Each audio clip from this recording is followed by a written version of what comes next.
Hi, everyone. Thank you for joining the VLC evaluation and reporting session. The session will last about 45 minutes to 1 hour, and during the session, we will go over who I am and the goals of our program, your evaluation and reporting requirements, and the tools that we have in place so that we have a successful year and meeting our mission critical needs. So, who am I? I am Kim Walker. I am one of the evaluation and performance measurement managers here at Points of Light, and the Veteran Leader Corps program is under my purview. So I will be your main point of contact for all things regarding your monthly storytelling reporting, your quarterly reporting, the any veteran participant surveys or workshop surveys that go out, and anything that's just related to the data regarding your program. I also have an intern. Her name is Abigail Owusu. We will call her Abby, and she will be in touch with you all throughout the course of the next about 4 to 5 months to make sure that you're okay with using our tools and resources, that you understand anything. She'll be here to assist me with all the evaluation and reporting questions that you may have. And she may also be in touch with a few of you to do some more in-depth interviewing so that we can see how you're actually implementing the Veteran Leader Corps program at your site. So, as we move through, since we're doing this like this, it's hard to have questions. So, I will try to guess what questions you may have and get back to you. All right, so the big picture. So after you've gone through your CTI training, you should have a better understanding of what the program is, what type of work you will be doing in communities, and working with service members, veterans, and military families to ensure that veterans are engaged in their communities and that they have more job readiness skills. The goal of all of this is so that they're greater integrated into society and into their communities. And so our goal is that we will engage 10,000 community engagement volunteers with a focus on veteran volunteer participation and military families. We also would like to see 4,000 veterans receive some type of job readiness support through your organization, whether that's resume workshops, interviewing skills, job fairs, etc. And the goal is to have all those veterans feel more connected to their communities and therefore feeling like having greater reintegration rates. So you all are not alone in meeting those lofty goals of 10,000 community volunteers and 4,000 job readiness participants. Across the country, since October, we will be deploying about 75 AmeriCorps members who will be doing similar work to you. So hopefully you learned more about what the community blueprint is and that network. So I'm going to bring it all together for you, right? So there's the community blueprint, of which all of the organizations for which you're currently serving are a part of, and it's a network.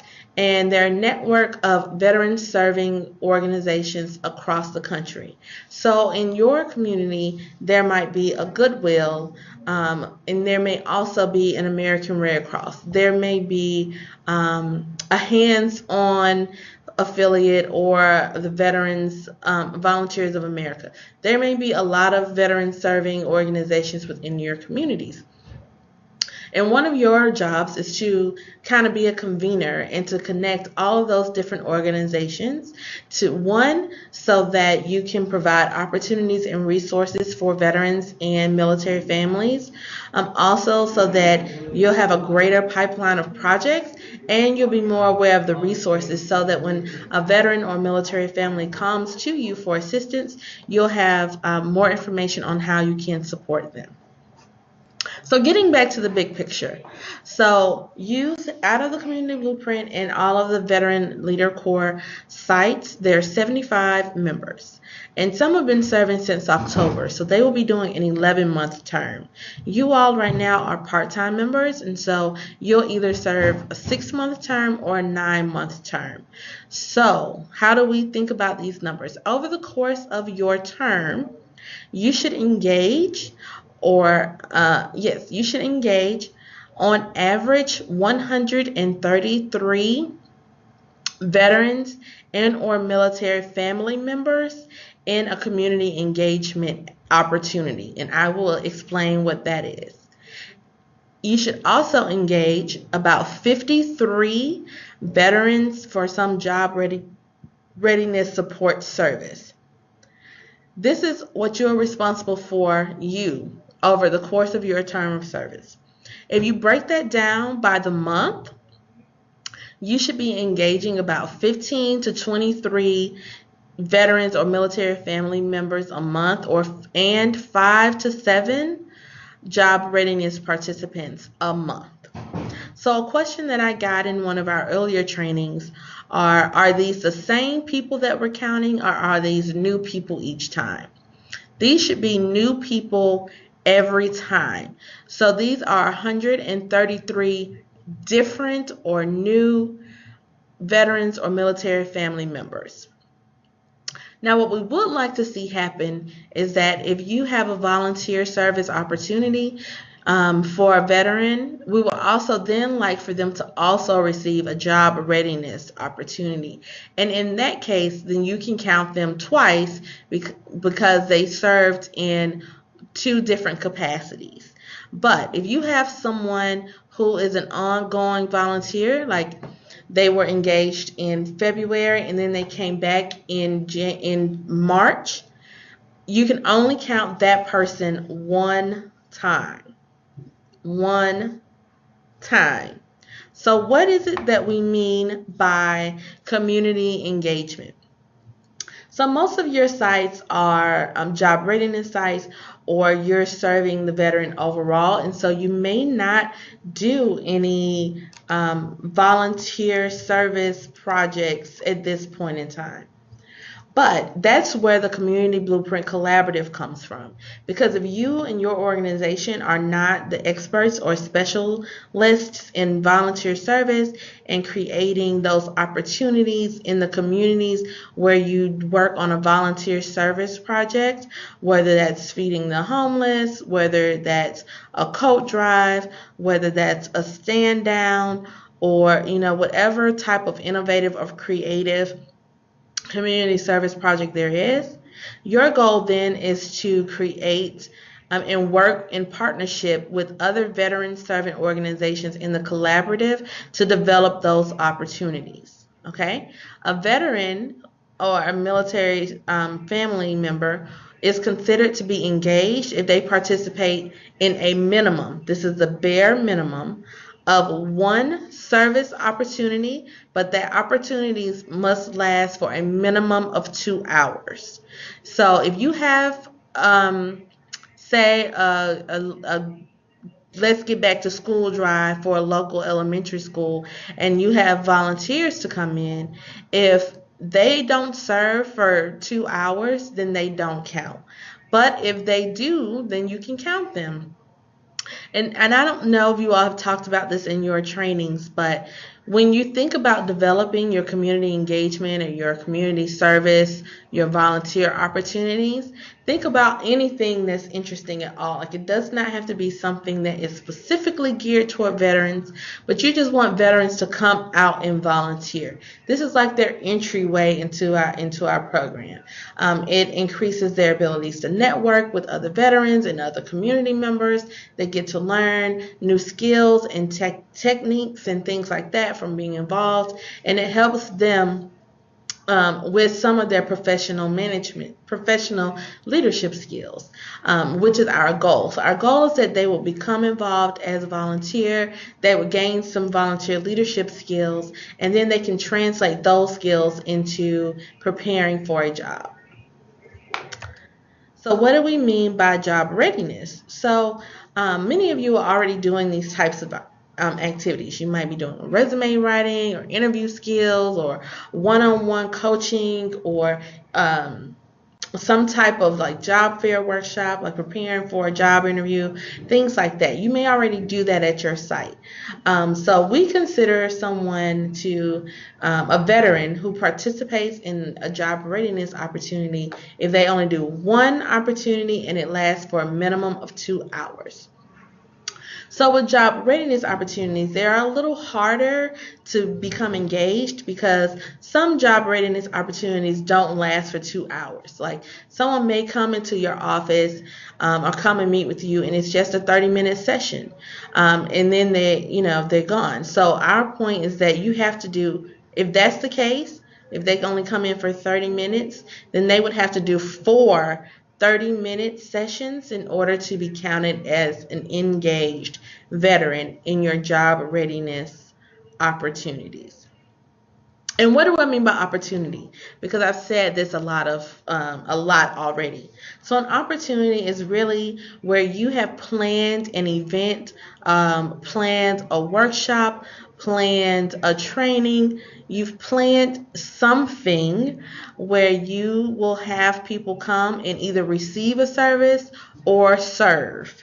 So receiving the service would be job readiness, right? If they're coming in for a resume writing workshop, then they're coming to receive a service, right? And you've created an opportunity for that. Um, if it's volunteer service, then they're coming to serve other people or they're coming to serve another cause, but you've created space for them to do that. So it's really just an event. So it is critical that we get numbers back from you so that we know all of the great work that's happening at your site. So there will be some reporting requirements. Members, you are expected to complete a monthly and a quarterly report.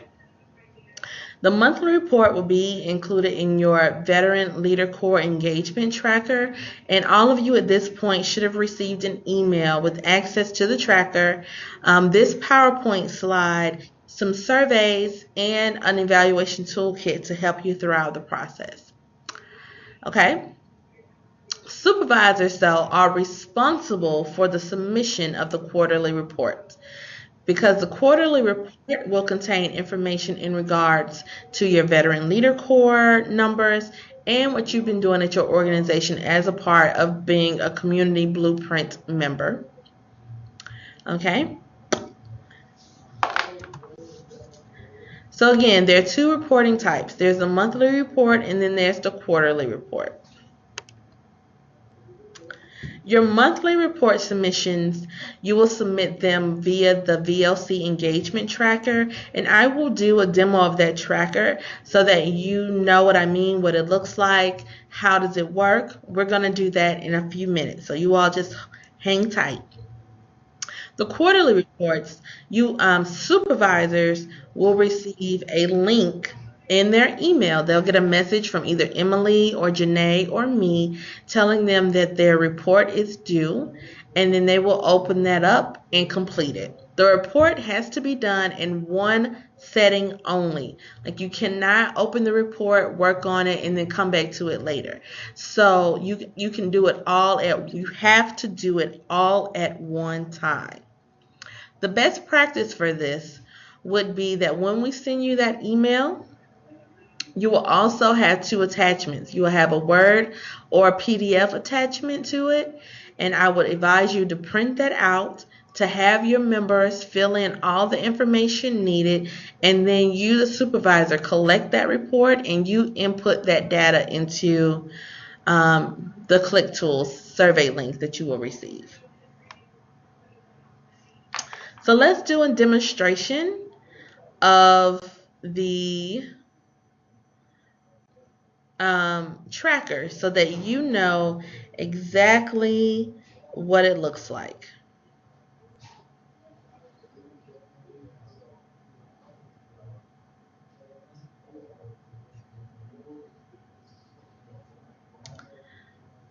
Okay.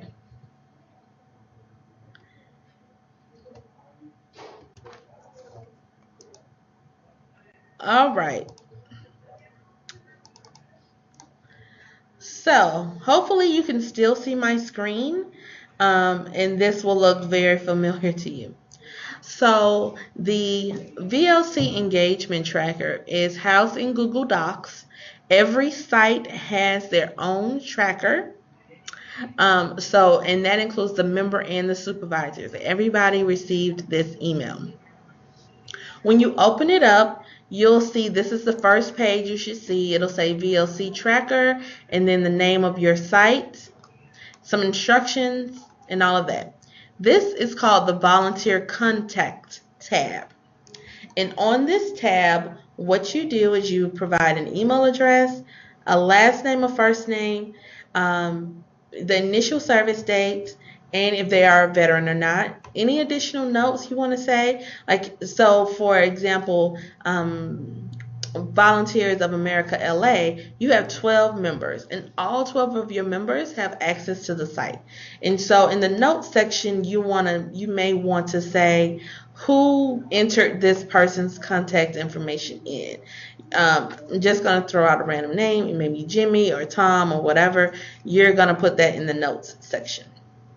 Now, what is important about this and is critical, this has to be in here because it is the unique identifier that tracks your veteran across across the entire program.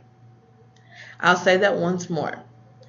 It is critical to have an email address because that email address is what keeps track of all of their contact and all of their tabs and all their activities throughout this entire engagement tracker.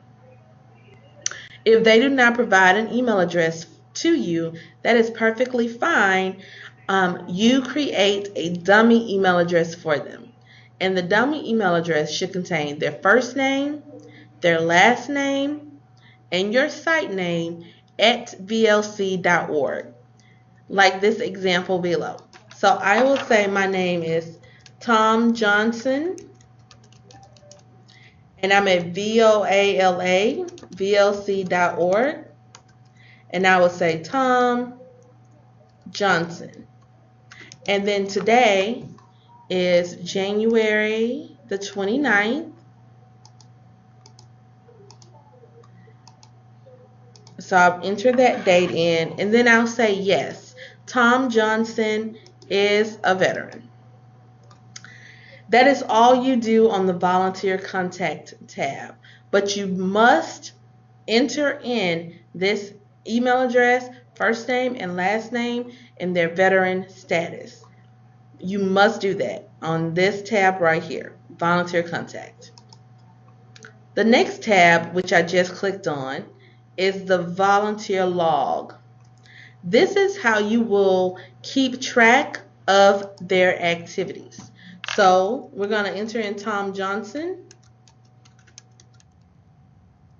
at VOALA.VLC at VLC.org.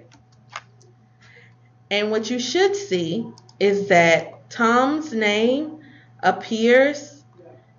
It pre-populates. It'll say Tom Johnson, and yes, he is a veteran. That's what this is right here. Okay? And say Tom comes in on today, January the 29th, and he comes in and he does 2 hours of volunteer leader training. This tab is what's also critically important because this will keep track of how many times Tom Johnson engages with us, whether he engages as a volunteer leader, or a job readiness participant. This will help us keep track of it, right? So what you do is you go up to the cell above and a blue box will appear. On the lower right-hand corner, there's an even smaller blue square. You want to grab that square and pull it down, and it should say true. True means that this is their first time ever volunteering or receiving a service with us. So let's just say Tom had such a great time in his volunteer leader training, and you told him, you know what, if you come back next week, we're doing mock interviews, and I really think that you should come. And Tom says, yes, I'll be there. Next week, I'm coming back.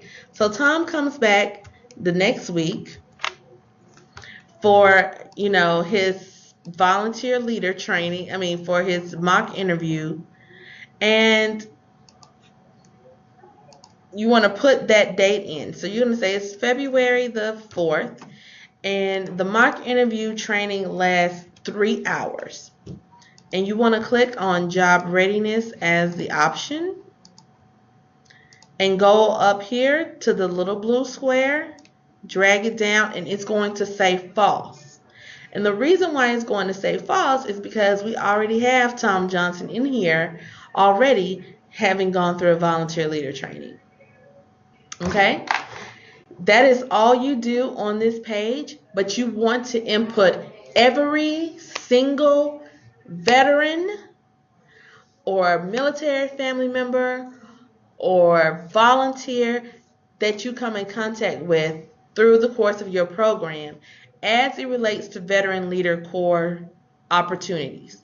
So if you are at your site and you're working on a homelessness initiative, that is not VLC. VLC is job readiness and volunteer services. So if they come in for homelessness and you're helping them with that, it doesn't count for us. But if they come in and they're looking for a job readiness placement or to serve as a volunteer, then you put them on this tracker. Okay, the last thing that you all touch on this tracker would be your monthly stories. So here is the prompt that we want you to use when you're thinking about the stories that you're going to write. And I believe that you all will have a story writing session so that you can write the best stories possible. A great story is not, oh, it was a good day. Like, that doesn't tell me anything. So be as detailed as possible when you're writing your stories. Make sure that they're engaging, and that if I were to read it, I would know exactly what happened or what is going on, and I would have some emotional tie to it. I would feel good or feel sad or feel hopeful or something. So think about that as you're writing your stories. Really, really tell the story. And there are 2 questions that you have to answer every month, which is this one. Thinking about your time as an AmeriCorps member, tell us about an individual with whom you have engaged that has greatly benefited from the information that they've gotten from the Veteran Leader Corps. The next one is share like 1 or 2 stories or a quote that a veteran or a service member or military family has shared with you about what they've received. And you're going to do this every month except for the months when a quarterly report is due. Okay? And so for VOALA, where there are like 12 different members, maybe every 2 members take a month. So there will be 2 members who report on February, another 2 that report on March, April, and so on and so forth. Like, we really just want the best stories. And so when you submit your story, I want you to write your name. We'll just say Victoria Smith is a VLC member. So write your name and then tell your great story. Then whoever the second person is, whoever Victoria is the other person, I don't know who that would be. We'll just say Kelly Johnson or something. I guess I really like the name Johnson because I keep using it a lot. I would say Kelly Johnson, here I am. Okay. So how did I get it to move, like enter within the same box without it clicking on a tab?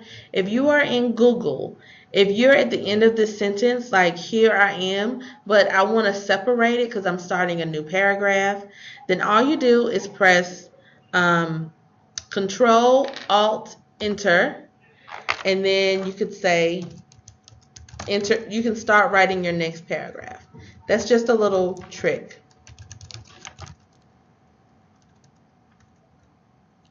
All right.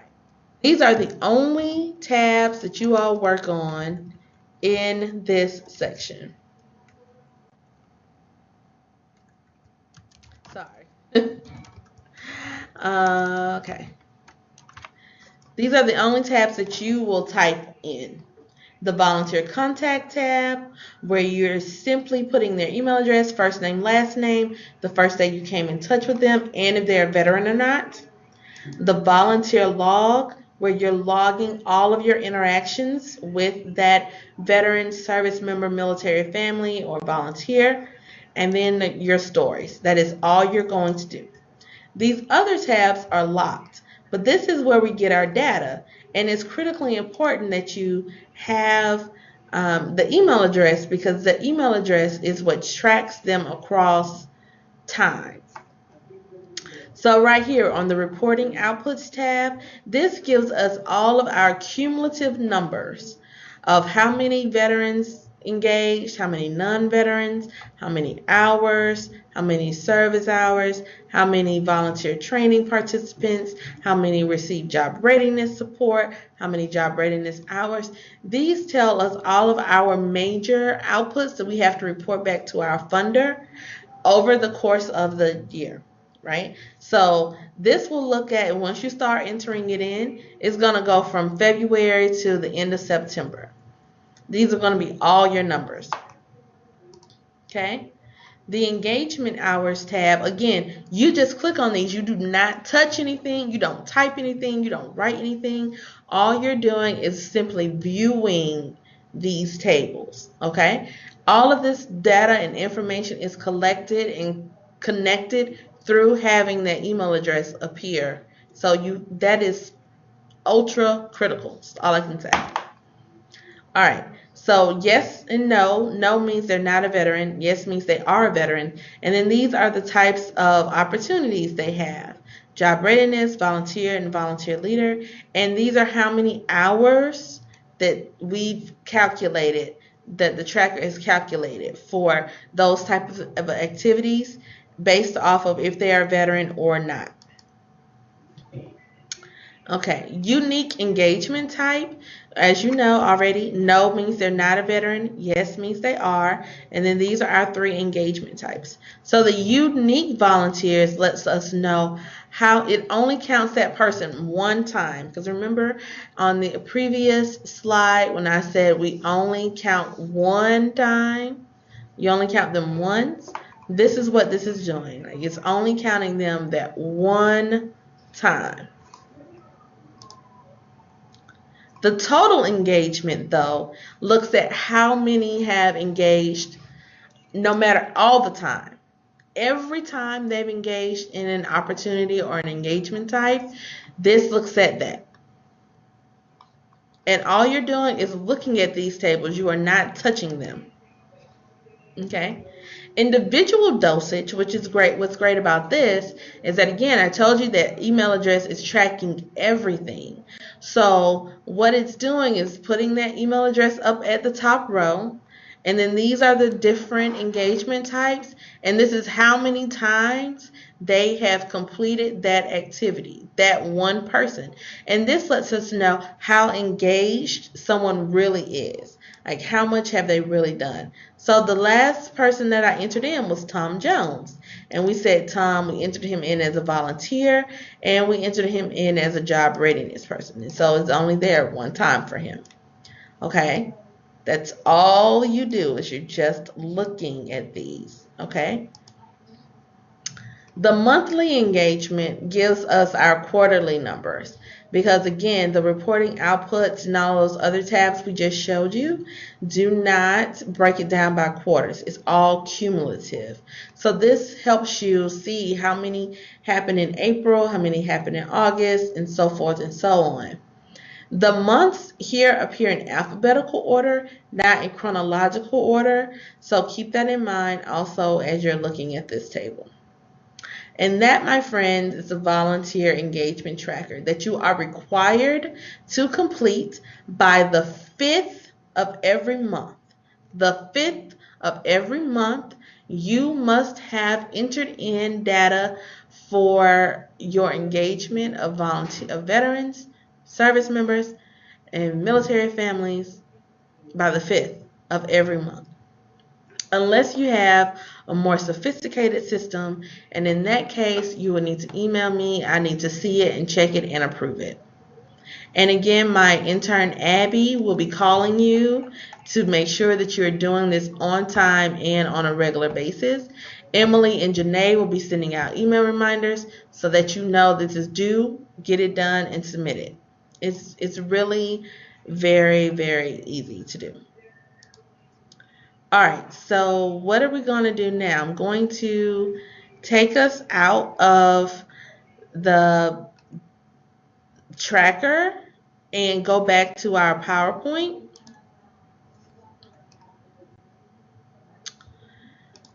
so that we can see the rest of the slides. Okay? I need to take a water break. I'm thirsty.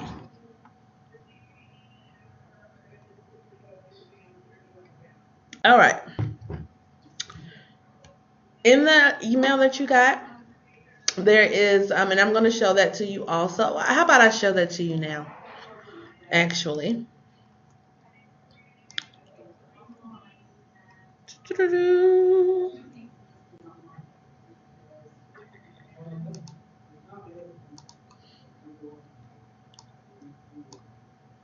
All right.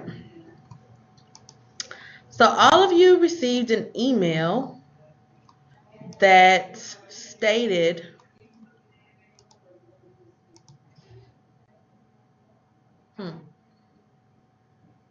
all of you received an email that had some links into it, and a folder that says evaluation and reporting materials. And so once you click on the link, these are all the different things that you're going to see. The first thing that I really want you to pay attention to is the Year 3 Evaluation Toolkit.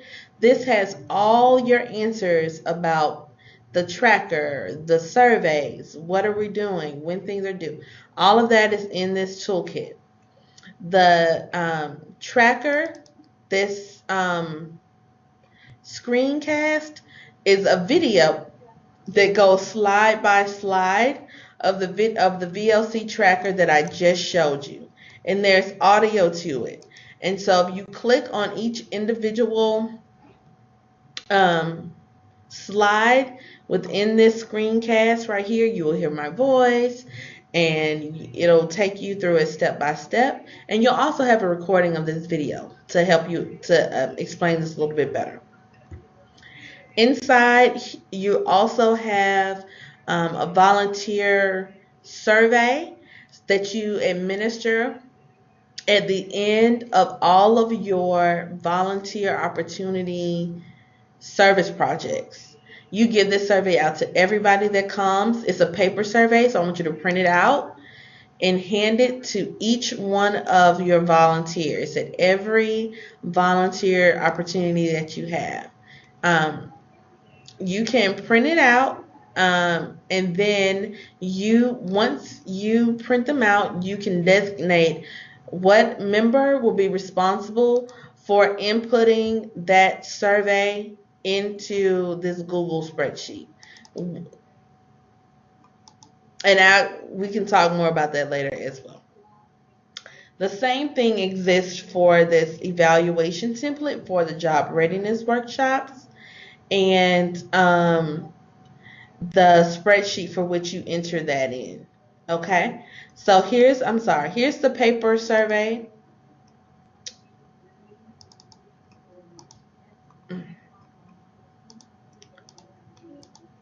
Here's the paper survey that you will print out and hand out to your volunteers after you have a volunteer service engagement. It's only one page, and it'll take them literally 1 or 2 minutes to finish. It's so simple. But you collect those at the end of every session. And once you collect all of them, then you go back into this document here, and you want to manually enter in their responses one by one. And once you do that, all of their responses will be shown in this spreadsheet. And so we can tell if we've met our mark, like how well we've done. Okay? They will appear there. The same for job readiness. So those are all of the evaluation materials that are in this folder that you have access to that you can use at any point throughout. I'm also going to add the VLC participant survey, and I will explain more of what that is in a moment. All right, let me go back to our PowerPoint.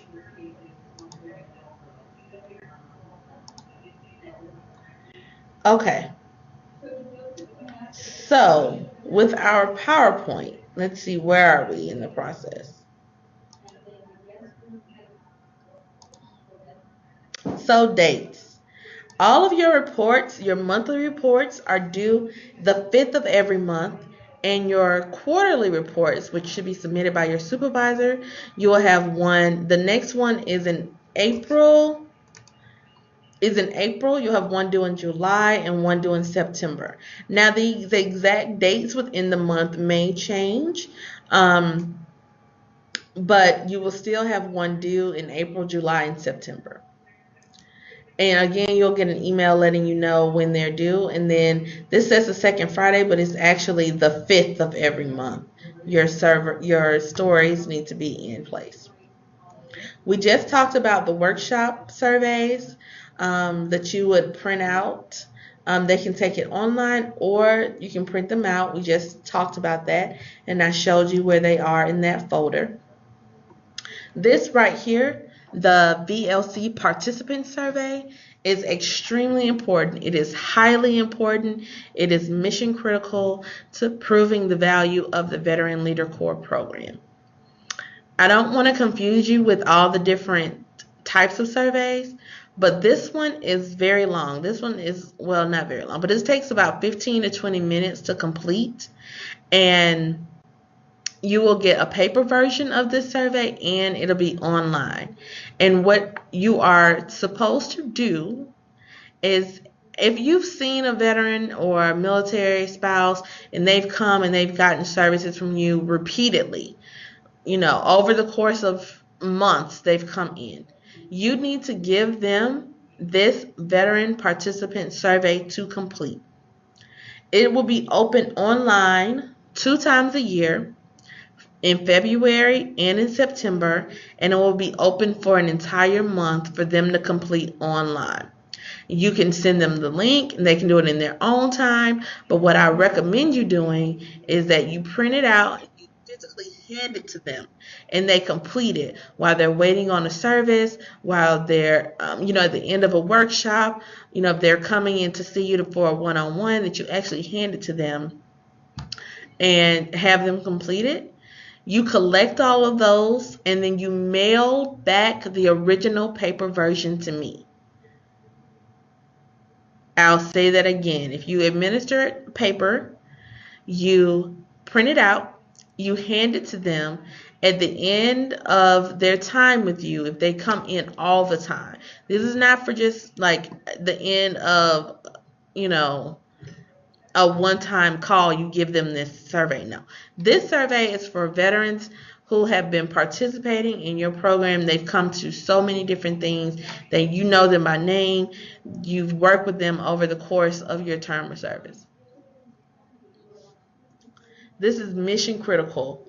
We will talk more about this later, but this is so utterly important to helping us prove the case for the Veteran Leader Corps, to prove our claim. So earlier I talked about our outputs of the 10,000 and the 4,000. What we're also claiming is that of those, 75% of veterans will tell us that they feel more connected to their communities or they are better prepared for a job. That is what we're wanting to say and to claim. And the only way that we can do that is through our participant survey. So if we have a goal that we want to reach 10,000 people, we want to have like 3,000 of the veterans to have to complete the survey. And that's our goal. We want 3,000 people to complete it if we are reaching 10,000. Okay, and it's up to you all at your sites to do it. So a question that I did get was, is there an incentive for this? So the military initiatives team, Janae and Emily, will give an incentive to the site who has the highest return rate of the surveys, but there's not, and then your site can give an incentive to the members, but I can't give an incentive to the veterans to complete it. Just stay strong. Remember to stay strong. If you have any questions, Abby will be here for you. Emily, Janae, and I am here for you. This is my contact information. Again, my name is Kim Walker. This is my phone number and my email address.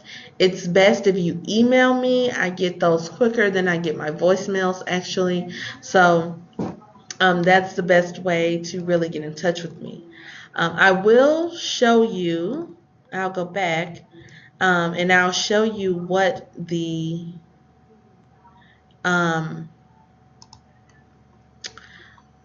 actual survey looks like, so you'll have a better understanding of what I mean. In the past, what we've had has been members themselves completing the survey, but no, we don't. It's not for you to complete. The VLC participant survey is only for our veterans who receive a service from you. Only those who receive some job readiness support, or they participated in a volunteer engagement opportunity.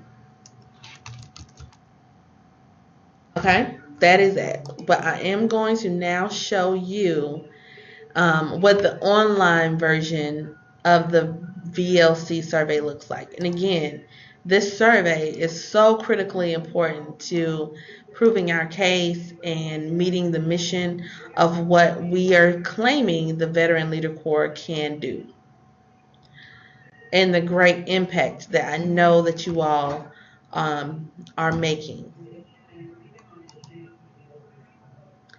So in our last CTI here in Georgia, we got a lot of questions about what are the key metrics that we are hoping for, right? And so I'm gonna pick a site. I should just pick any site, or pick 10C. And say, yes, I want to participate in this survey. And so it's going to ask them for their name and their email address. These are required fields on the online version. If they don't feel comfortable giving us their full name, and it's okay if they make one up, as long as they're truthful about the other answers. And we'll just say her name is Johnson at OC at 10C.org. And we're going to say, yes, they were a member of the military. Oh, another question that I know that I got was, what do we mean by a veteran? Because there are all these different classifications. Are you retired? Are you this? Are you that? A veteran is anyone who is out of uniform. They have served, but they no longer wear their uniform.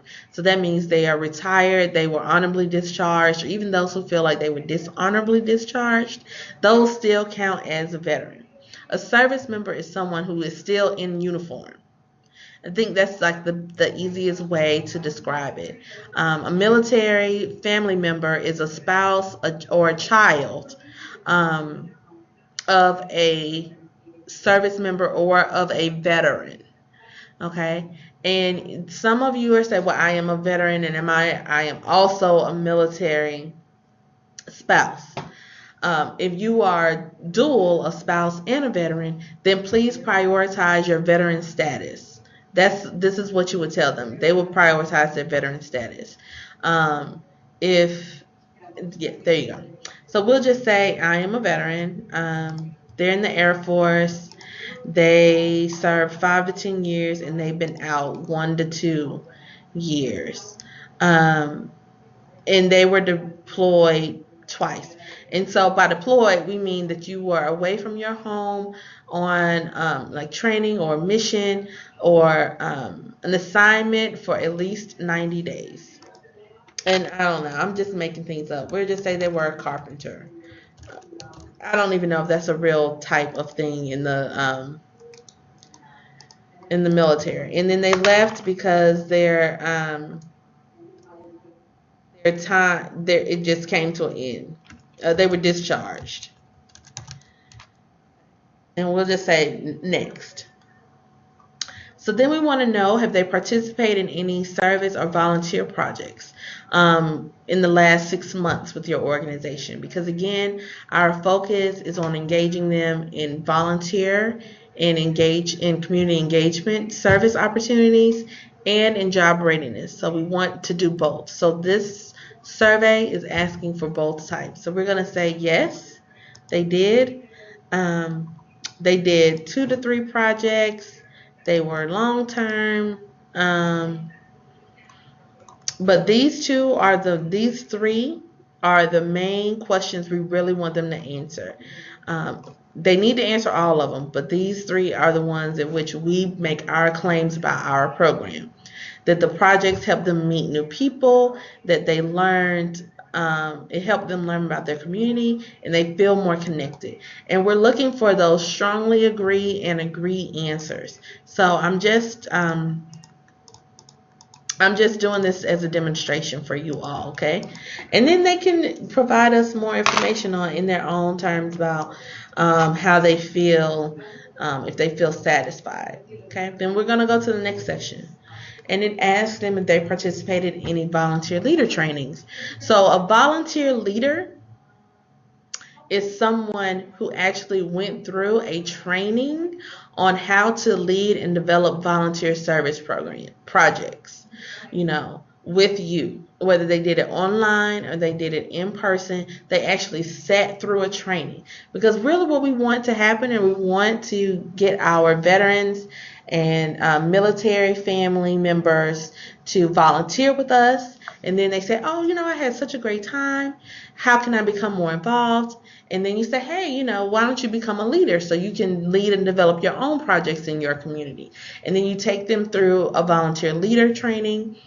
And after the training, they gain such great skills that they can now transfer those skills that they gained as like project development, leading tasks, and they can put that on their resume.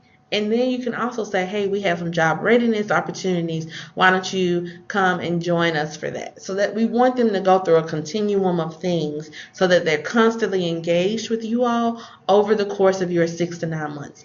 We don't just want them to come in one time and they disappear. We want to have a lot of opportunities for them to come in over and over and over and over and over again so that they feel more connected. So in this case, I'm going to say, yes, I did do some volunteer leader trainings.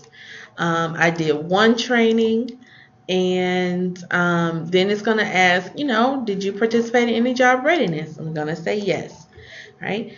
And I did one activity, okay? And the questions that we really, really want them to answer in this section, and this is again for veterans only, not you as a member, for veterans only to complete. We want them to say that these activities help sharpen their skills and that their projects prepared them for the job market under the agree and strongly disagree. That's what we really want to see from them, okay? Click next, and then they can tell us, any of their thoughts about service or volunteerism, just so we understand a little bit better about what they're thinking. And then they tell us, about their communities, like how they feel about their community. And then we want to know some demographics, like are they in school? We'll just say this person's not in school. Are they employed right now? We'll just say yes, they are employed. And then it's going to ask us how satisfied they are. So we'll just say, I'm not sure, I just know I want to change it, And are you interested in learning about this? We'll just say yes. And then we're going to get some more general things. So the survey really does last about 15 to 20 minutes. for them to complete the paper version and the online version. It is not a quick, I can do this in 2 minutes type of survey. It really does take a while for them to complete, but it's so utterly and critically important to what we do here at Points of Light and through the Veteran Leader Corps program that we have to have those things in place. Thank you so much for spending 50 minutes with me. Again, if you have any questions, I'm Kim Walker. This is my phone number and my email address. Have a great year and really get those veterans, service members, and military families engaged. I know you all can do a great job. I know this was a lot of information and you're getting a lot, but I have full confidence and faith that you all can make it happen. Have a great day. Thank you so much.